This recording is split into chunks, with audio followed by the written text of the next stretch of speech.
जब एक हाथी की पुकार सुनकर नंगे पैर दौड़े चले आए भगवान विष्णु। जानिए इसकी कथा मेरे साथ। नमस्कार, मैं हूँ सिमरन और आप देख रहे हैं नेक्स्ट 9 स्पिरिचुअल।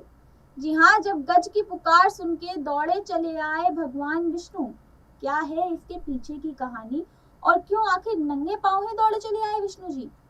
भगवान विष्णु अपने भक्तों की पुकार सुन के उनकी किसी न किसी रूप में सहायता करते हैं।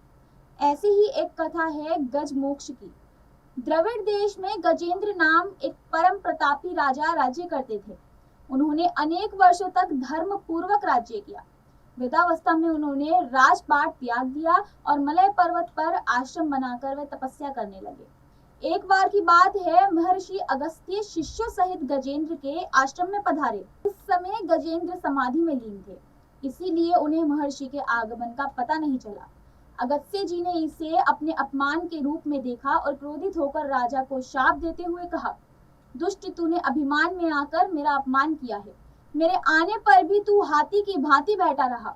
मैं तुझे श्राप देता हूँ कि तू गज की योनि में ही जन्म लेगा। इसी श्राप के कारण राजा गजेंद्र को हाथी की योनि में जन्म लेना पड़ा।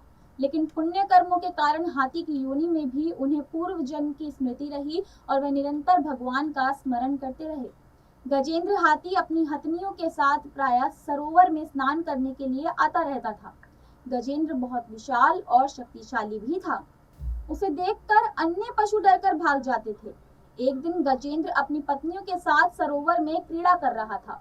तभी एक विशाल ग्रह यानी मगरमच्छ ने गजेंद्र की टांग पकड़ ली और उसे सरोवर के भीतर खींचने लगा। गजेंद्र ने उससे बचने का बहुत प्रयत्न किया, लेकिन वह असफल रहा। अंत में उसने भगवान विष्णु का ध्यान किया और उनसे रक्षा की प्रार्थना की। उसकी करुणामयी स्तुति सुनकर भगवान विष्णु उसकी रक्षा करने हेतु वहां नंगे पैर ही भाग चले। यह देख गजेंद्र ने अपनी सूंड से एक कमल तोड़कर श्रीहरि के चरणों में अर्पित कर दिया। उसके भक्ति भाव से प्रसन्न होकर भगवान विष्णु ने अपने सुदर्शन चक्र से उस ग्रह यानी मगरमच्छ का अंत करके गजेंद्र की रक्षा की। इस प्रकार भक्त वत्सल भगवान श्री हरि ने गजेंद्र को श्राप मुक्त करके अपना पार्षद बनाया।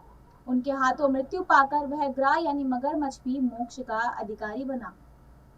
फिलहाल के लिए इस कथा में इतना ही। मैं मिलूंगी आपसे अगले वीडियो में एक अगले विषय की कथा के साथ। तब तक के लिए आप सब्सक्राइब कीजिए हमारे यूट्यूब चैनल नेक्स्ट 9 स्पिरिचुअल को। धन्यवाद।